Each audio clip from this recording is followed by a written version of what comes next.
gimmicks. Yeah. No gimmicks, taking over, no limits. Motivation, the truth inside everything you are hearing. Reporting live, know you feel it. Wrestling is everything that we will know with special meaning. We on it live with no gimmicks. No gimmicks. It's your boy Todd Smith here once again with yet another episode of No Gimmicks Podcast. This time we're doing our best and worst of 2017. I'm going to hand it off to my tag team partner Dale Clifford out there in Friendly, Nevada. So Dale, what do you have for our first category? All right, first one up is going to be the superstar we think is moving forward the most in 2017. Our three top nominees were Braun Strowman, Cody Rhodes, and Eli Drake. And ultimately, the winner was going to be Braun Strowman. I just think where he was in 2016 being a jobber bodyguard for Bray Wyatt to now basically being the dude that is main eventing pay-per-views. And ultimately, to me, I think he should be a main champion on the main roster, but sky's the limit right now, and he is the new monster among men in WWE. No gimmicks. So for Moment of the Year, we have the nominees are Chris Jericho showing up in New Japan Pro Wrestling to challenge Kenny Omega at Wrestle Kingdom 12.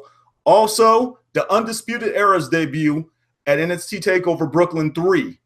And finally, we have the Hell in a Cell conclusion between Shane McMahon and Kevin Owens, where Sami Zayn turned heel and saved Kevin Owens in the process. Our winner for Moment of the Year was Chris Jericho showing up at New Japan to challenge Kenny Omega at Wrestle Kingdom 12. So now we have possibly one of the biggest superstars in the WWE for maybe the past 2 decades taking on who could possibly be a top WWE talent in the near future here. This is a match that's kind of, going to bridge the gap between 2 of the top Canadian superstars that we've seen in professional wrestling as well. So all I can say is I cannot wait till Wrestle Kingdom 12 to actually see the match between these two. Dale, who do you have for best pay-per-view for 2017?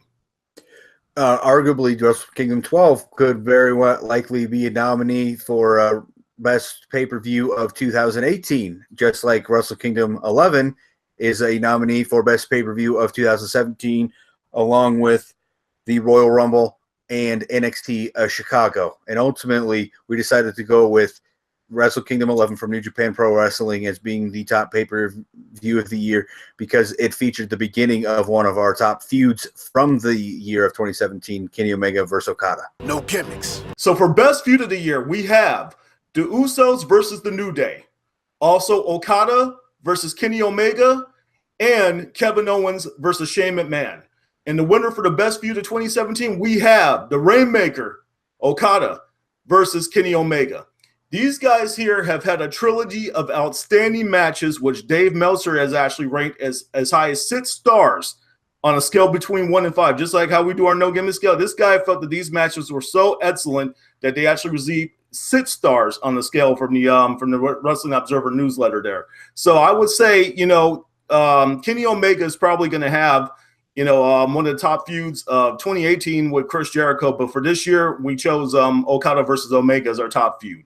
So, Dale, what do you have for match of the year for 2017? It's very hard to go against a Okada-Omega match. They had 3 outstanding matches. But so we've got Omega versus Okada from Wrestle Kingdom 11. That's the one that we kind of picked as the number 1 match from that one. We also decided to do AJ Styles versus John Cena at the Royal Rumble and Pete Dunne versus Tyler Bate from NXT Chicago, with the winner of match of the year being Pete Dunne versus Tyler Bate from NXT Chicago. Yes, without question. Those guys had some outstanding matches between the 2 of them. And the interesting thing about these guys are outside of the WWE, they're actually a part of a trio known as British Strong Style, but they're going head-to-head quite a bit there in NXT. So moving on to the best tag team of the year for 2017. So the nominees were the Usos, the Young Bucks, and also War Machine. Our winner as the best tag team of 2017, we chose the Usos. The Usos have had an outstanding year. These guys have played the face role very well as of recent. They also crossed over to being heels and probably, I would say, made the next step in their, their push that they've had is a strong tag team on the SmackDown brand. And more so in the process, these guys have had an outstanding feud against the New Day where they have elevated the New Day, and the New Day have kind of come into their own from being not just a comical act on the SmackDown brand, but also being, more of an aggressive team to combat the viciousness of the Usos. No gimmicks. All right, so our nominees for Women's Wrestler of the Year are Alexa Bliss, obviously SmackDown Women's Champion at the beginning of the year. She's ending 2017 as a Raw Women's Champion. Hard to dispute the accolades there for Alexa Bliss. And then we've also got Ember Moon, who captured the NXT Women's Championship following Asuka's departure to the main roster. And then finally, the last nominee will be the Queen, Charlotte, who began the year as Raw Women's Champion, is ending the year as SmackDown Women's Champion.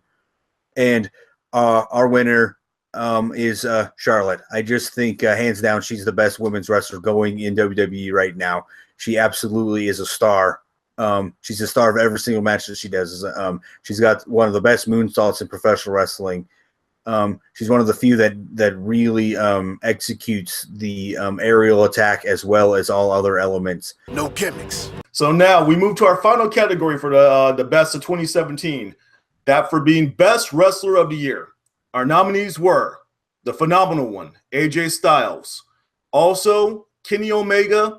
And our final nominee, the Rainmaker, Kazuchika Okada. So our winner for Best Wrestler of 2017, we actually had a tie. So for this one, it was a tie between Okada and the phenomenal one, AJ Styles. It was just too difficult for us to pick one of these guys. You have AJ Styles, who basically has carried just about anyone on the WWE roster, whether it be the SmackDown brand or the Raw brand, as we saw. They had an outstanding match against Finn Balor earlier this year. Also some great matches against John Cena. And, one of the better matches we can remember in recent memory against Brock Lesnar at Survivor Series. Then we have the Rainmaker Okada, who has had a great series of matches against Kenny Omega. Also, him versus Shibata was probably one of the most brutal matches I've seen in recent memory, which actually was the final career match for Katsuyori Shibata over there in New Japan. So one thing is for sure, we could sure sit up here and talk about the best matches of 2017 all night long, but unfortunately, we have come to the end almost of 2017. So thank you for joining us for the best and worst of 2017 for the No Gimmicks podcast. We are No Gimmicks, No Image, all wrestling all the time. Please subscribe, like, comment, and share our videos, and Happy New Year to all of you. No gimmicks. Yeah. No gimmicks, taking over, no limits. Motivation, the truth inside everything you are hearing. Important live, know you feel it. Wrestling is everything that we will know, especially.